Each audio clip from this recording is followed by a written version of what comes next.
I am Vera, 28 years old. My husband Ethan is 32 years old.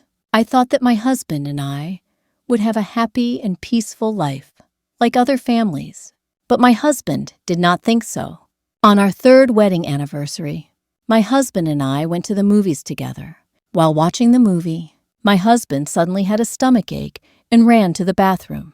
After a while, a college student sitting next to me took out his phone and said, "Sister, can I use your messenger?" I think that college student is trying to get to know me, so I decided to decline. The college student hesitated. "I just filmed your husband kissing another woman in the men's restroom." At first, I thought that the college student sitting next to me wanted to get to know me. I was a little smug, thinking that although I was married, I was still attractive. I smiled at him and said softly, "Sorry, I'm married." The college student immediately looked at me with sympathy. "Sister, is the person sitting on your right your husband? I just met him in the restroom. He and another woman kissed right in front of me." I stared at the college student in amazement. Under the light of the big screen, I carefully observed the college student's face and saw that his expression did not lie. Being stared at by me, the college student handed me a photo. Maybe I saw it wrong, but I took a photo. "Did you see it?" He handed me a photo on his phone. A man was hugging a woman tightly and kissing passionately, although I could only see his back. I was not crazy enough to not recognize my husband.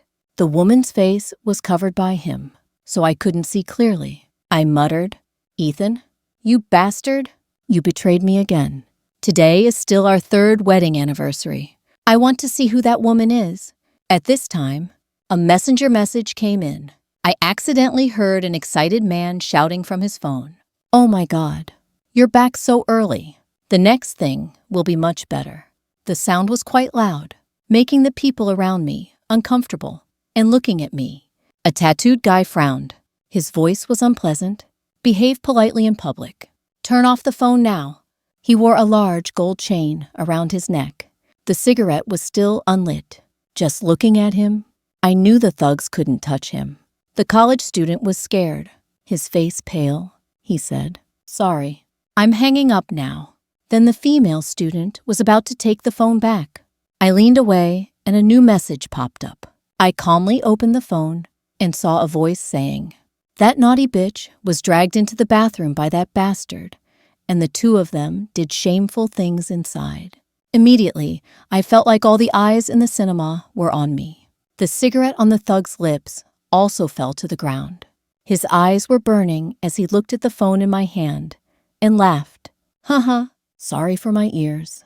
Don't think that only, I'll show you this video." A video with a direct angle to the bathroom door, shaking violently again. I don't know if Ethan has a relationship with a girl, but that doesn't matter anymore. I bought his video for $200. I returned the phone to the female student. I looked around and saw a lot of people looking at me. "I had a bold idea," I said. "Who wants to catch a guy cheating?" Everyone was excited. A moment later, a group chat of nearly 100 people was created. 5 minutes later, I sent the plan to the group. The plan started. Me and 10 people went to the men's restroom. When we got there, everyone and I started planning. Each person took a paper cup and went to a different restroom. A moment later, everyone came out with a cup full of urine in their hands, trying not to laugh. The strongest guy in the group fought for the first place, and then swung his arm to throw the cup. The cup spun in the air. The yellow liquid inside fell like rain. 2 screams rang out at the same time.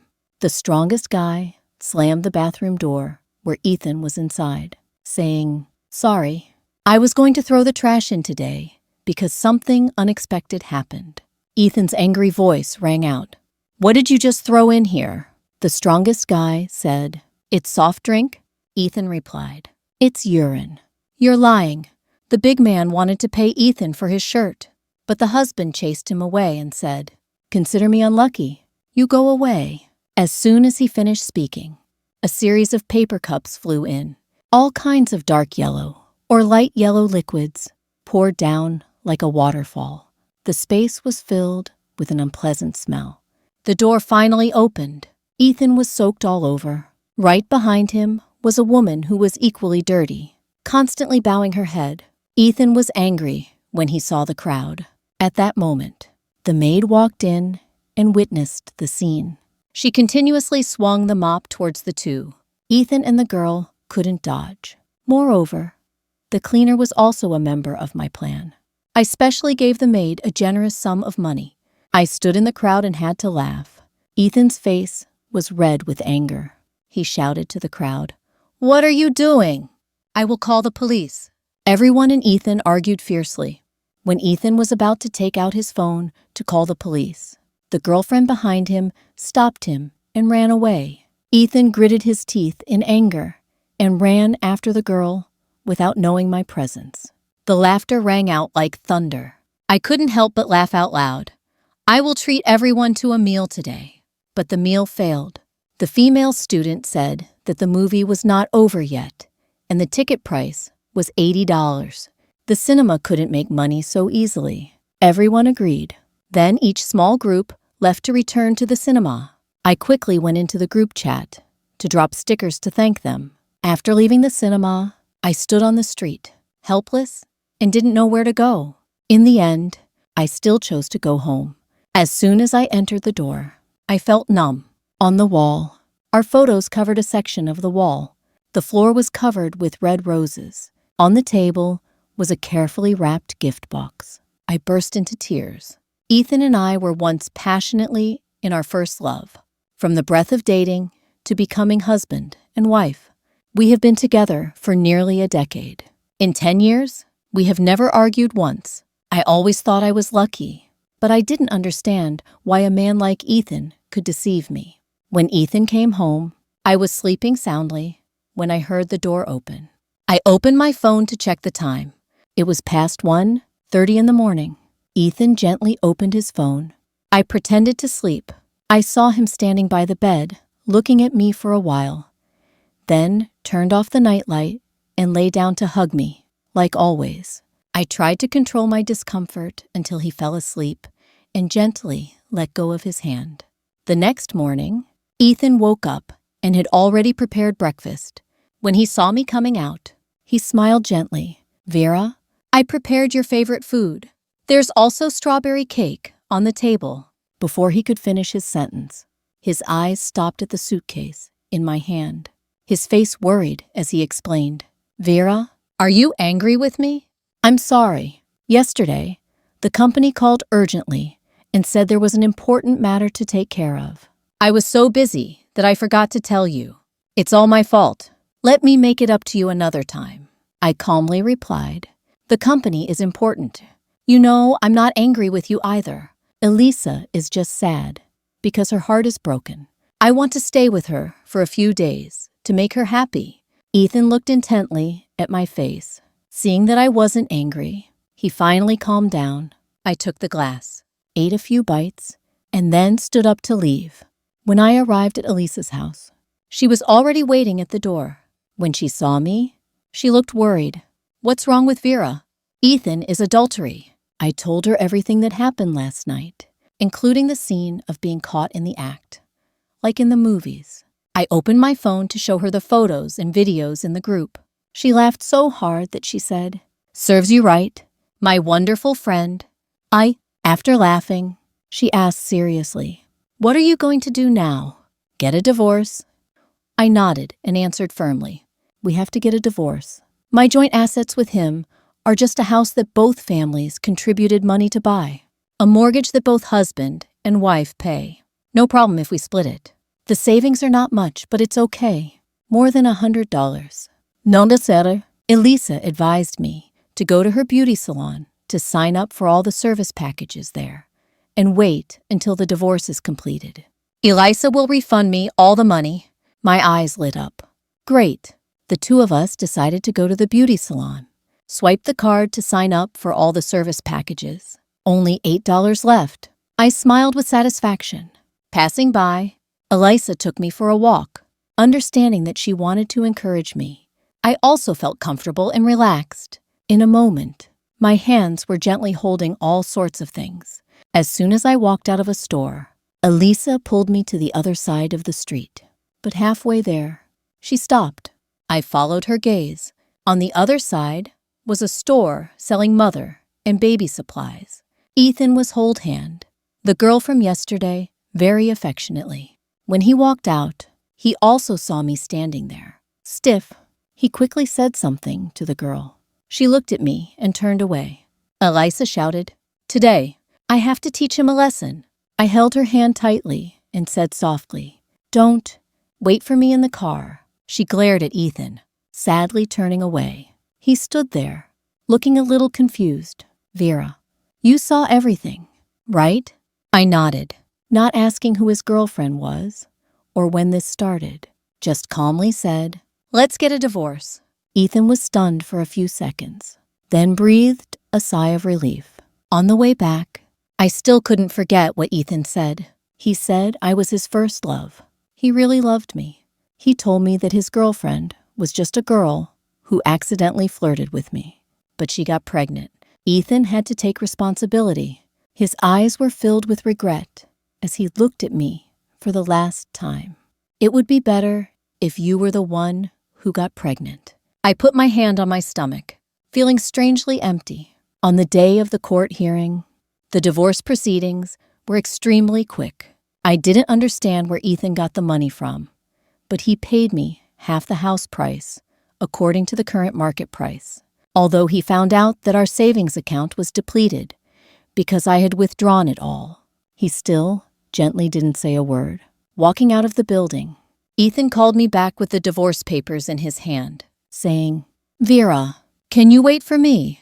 Wait until she gives birth and registers her household. I will find a way to get rid of her." He looked at me with pleading eyes. "Vera, don't leave me." I smiled and said, "No need. I don't want to be a third person."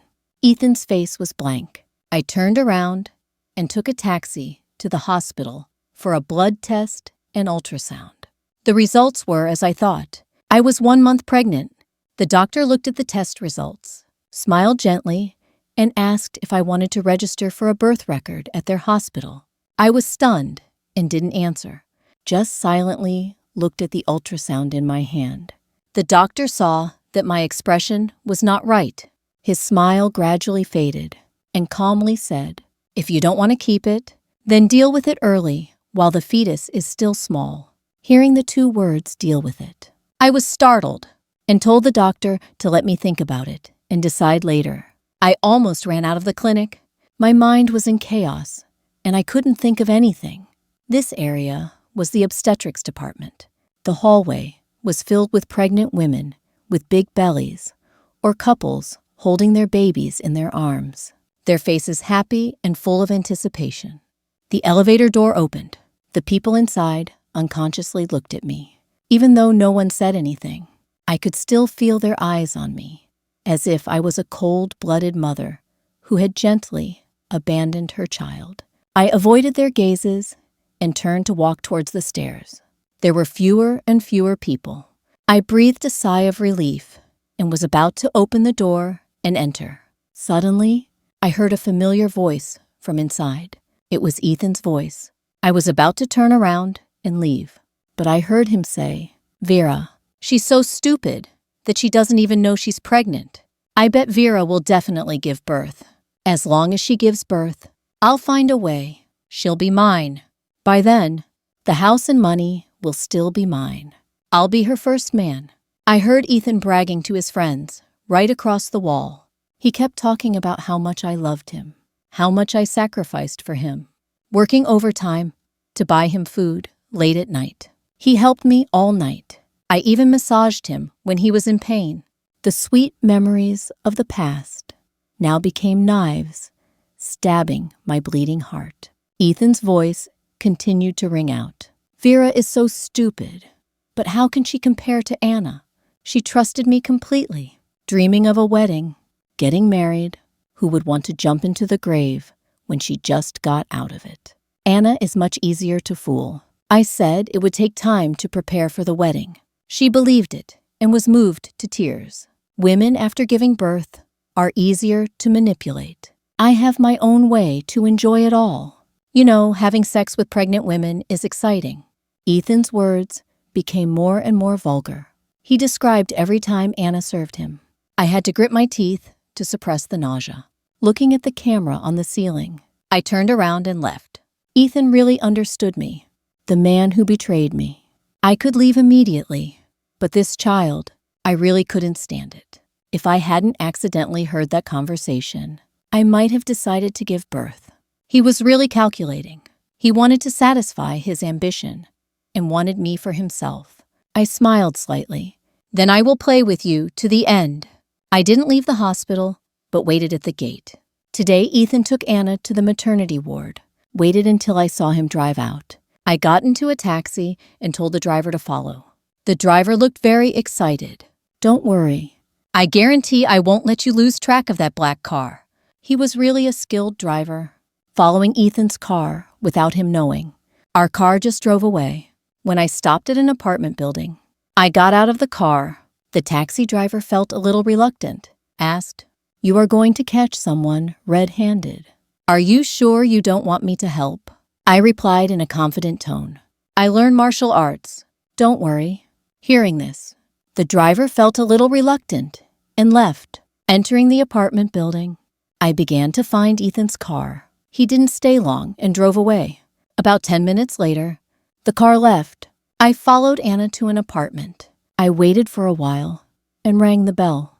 Less than a minute later, someone opened the door.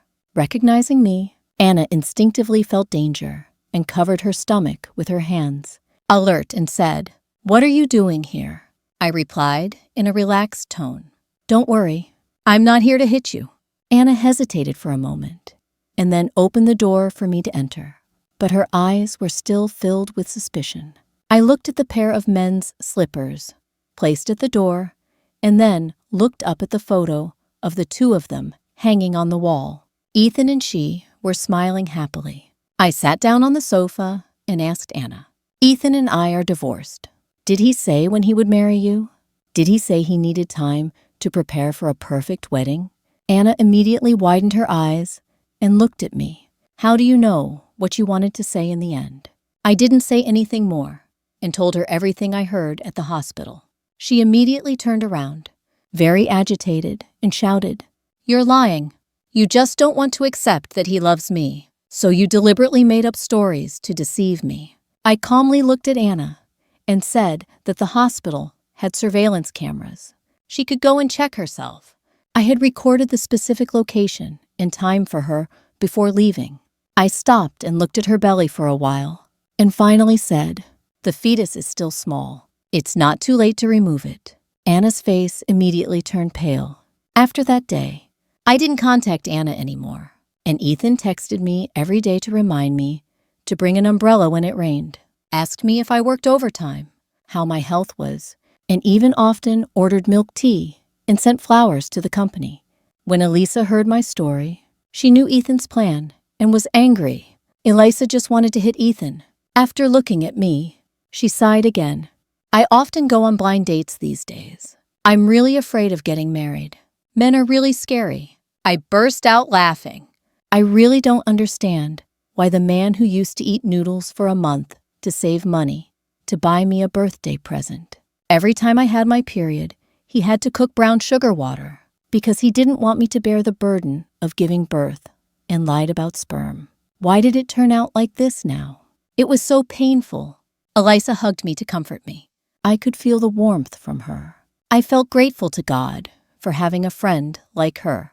Elisa advised me to have an abortion. After much psychological struggle, I decided to listen to her. The next day, outside the operating room, everyone was crowded and waiting. Everyone had an expressionless face or was silent. "Vera coming?" The nurse called my name. I looked into Elisa's worried eyes and walked into the operating room. I lay on the table. I felt the cold from the medical equipment touching my skin. I thought I would burst into tears, but somehow I felt strangely relieved. The surgery was very quick. Seeing my pale face, Elisa burst into tears. I replied, "What's the point of crying? This is a good thing." As we left the hospital, passing the emergency room, An ambulance drove up and opened the door. I accidentally saw it. The person lying on the stretcher was Ethan. He was covered with a white sheet. His lower body was bleeding. When the nurse hurriedly pushed the stretcher into the hospital, drops of blood fell on the cold tile floor. Ethan had been unconscious for a long time. His face was pale to the point of fear. What happened to him? Looking at the wound, it was clearly in that position. Elisa took a deep breath. Oh my God, Anna must have done it. She was so cruel to cut off his little son. I thought so too, but Anna doing this was no different from ruining her own life. It was completely not worth it. The news about Ethan came to me through a friend. His injuries were very serious. It was said that he had been cut with a knife, although he had been stitched very skillfully. The possibility of his full recovery was unknown. After waking up, Ethan angrily smashed things in the hospital room. But what surprised everyone was that he did not report it to the police, only said that it was self-inflicted. No one could believe it. So somehow, when Anna came to see me, curiosity won out, and I agreed to let her in. Anna guessed what I was thinking, so she said frankly, the first time I had sex with him, I was still a minor. I suddenly understood why Ethan didn't report to the police when he was like that. Anna told me about her situation. Her mother died early. Her father was addicted to gambling. Fortunately, there was a kind person who helped her, so she didn't have to drop out of school. That kind person was Hope. Anna said, I tried to study hard and finally passed the entrance exam to the city where Hope lives. He is my ideal type, handsome and trustworthy. That day, he hugged me tightly and said he had waited for me for a long time. Anna's eyes were filled with tears.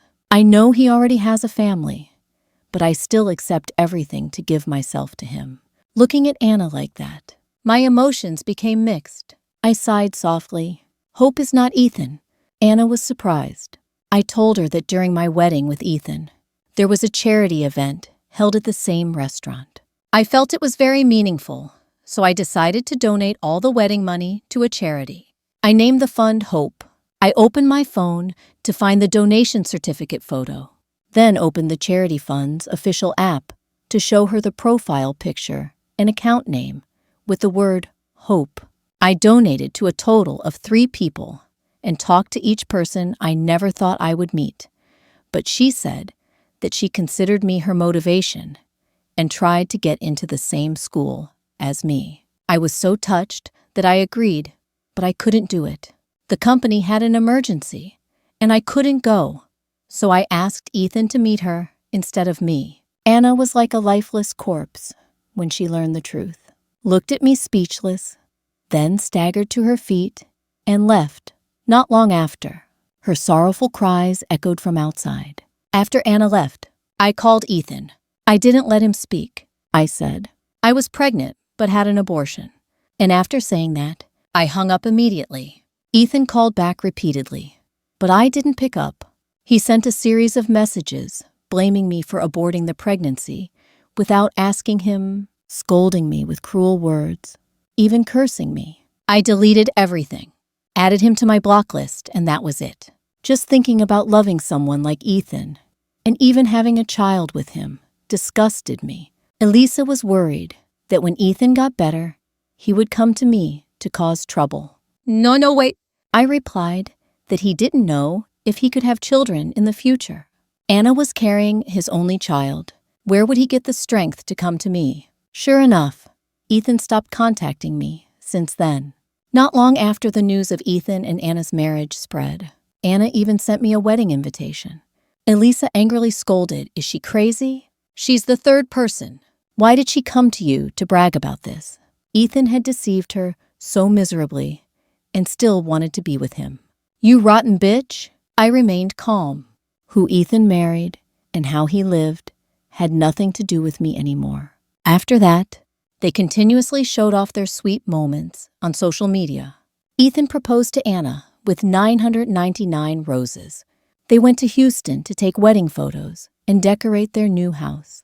However, in those photos, Anna was getting thinner and thinner.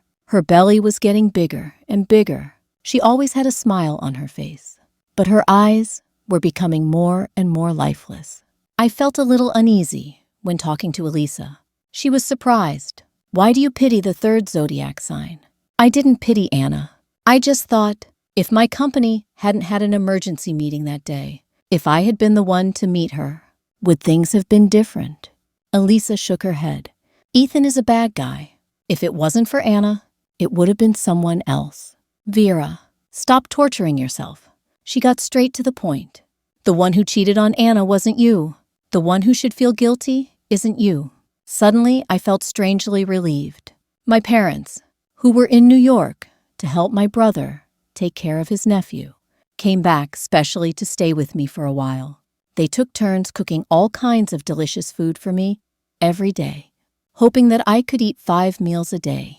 2 weeks passed, and my weight had increased by 5 or 6 kilos. My parents continued to take care of me until my confinement period ended, and my health gradually improved. Only then did they leave. Before leaving, my parents said to me with red eyes, "If there is anything that bothers you in the future, you must tell us. Don't keep it to yourself." I answered easily. Yes, after my parents left, I went back to work at the company. As soon as I sat down at my desk, my boss called and talked to me. I thought that since I had just taken a leave recently, many leaders would have opinions. Who would have thought that the company was planning to expand its market overseas and needed to mobilize some key staff to go there, and asked me if I wanted to join. I agreed without hesitation. The day I went abroad was also the day Ethan and Anna held their wedding. Before the plane took off, I found their wedding photos and videos on social media. The two were very happy together. When the loudspeaker announced, I turned off my phone, watching the city gradually shrink and disappear, leaving only a feeling of peace in my heart. More than 10 hours after the plane landed, as soon as I turned on my phone, a series of messages rushed in. I was too lazy to read until the phone stopped vibrating. The number of messenger messages still showed 99 plus. Many people had texted me. I opened Elisa's chat box to see the photos and videos she sent. I opened my eyes in shock. It turned out that today, at Ethan and Anna's wedding, something terrible had finally happened. Ethan was caught cheating with his friend in his room by Anna. The two got into a fight. During the fight, Ethan was kicked in the groin several times and had to go to the emergency room. Ethan's parents were so angry that their blood pressure rose and they fainted on the spot. They had to be taken to the hospital by ambulance. Ethan called the police. When he checked the security camera, he found out that Anna had done it. As a result of the fight, Ethan's genitals were disabled, and it was said that Ethan would never be able to have sex again. But because Anna was pregnant with Ethan's child, he had to control his anger.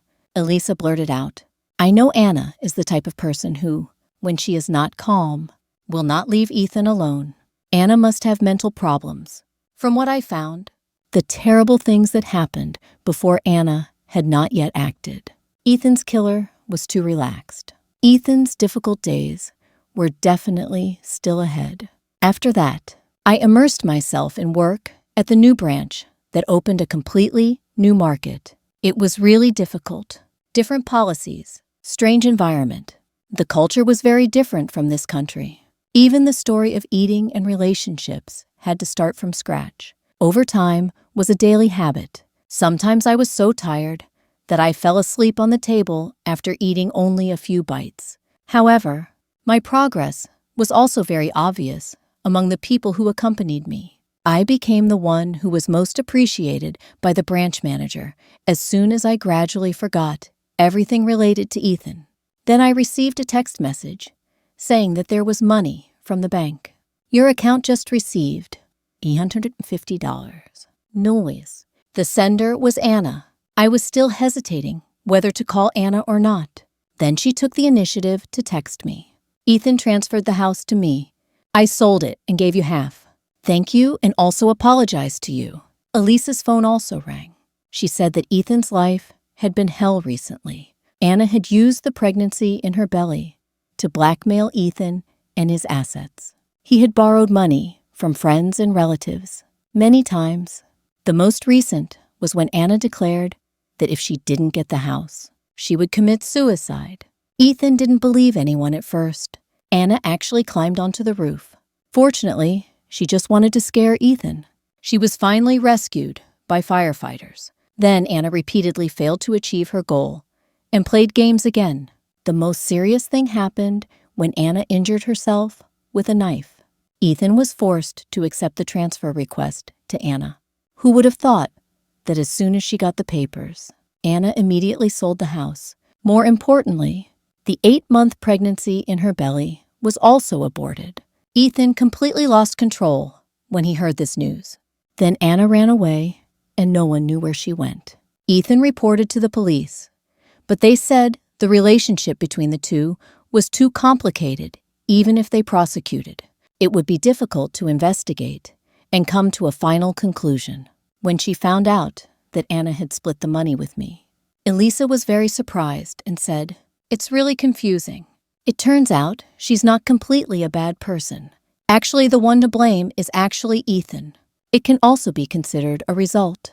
2 years later, I met Ethan again. At that time, I had just moved back from abroad, right on New Year's Day. My parents and my brother's family also came from New York to visit with 2 nieces. My second niece, a little girl, just over a year old. As soon as she saw me, she started babbling and naturally called me Aunt. My heart suddenly softened. If I hadn't had an abortion at that time, maybe my child would be around this age. So I loved this little niece even more, holding her tightly in my arms, not wanting to let go. When I met Elisa, I also took my niece to eat at a restaurant. As soon as I stepped out, I suddenly bumped into a man. He didn't apologize, quickly got in his car and drove away. I was about to call back to clarify, but when I glanced at the person's face, I realized it was Ethan. He was wearing a food delivery uniform, climbed into the delivery car, and quickly disappeared into the darkness. I was surprised. Elisa also recognized him. She said, "Because I was busy abroad." Elisa didn't have time to tell Ethan's story. She said that after Anna went missing, Ethan's parents lost their grandson. Their son could no longer have children. Even though they were old, they still went for artificial insemination to have a second child. Ethan was depressed for a long time. His work was delayed. He was fired from the company. He drank all day. His savings were gone. He worked as a motorbike taxi driver. Every penny he earned, he spent on alcohol. Elisa told me not to care about him anymore. Asked me how far I had planned the wedding. Before I could say anything, that person came. I couldn't help but laugh. That person looked at me with eyes like light. "Dear sister, I'm here to help you. My current lover is an international student I met when I worked abroad. Yes, he is the college student I met at the cinema that year. So life is unpredictable. One person leaving your life does not mean the end. It is just the beginning of a new page that is more peaceful and gentle."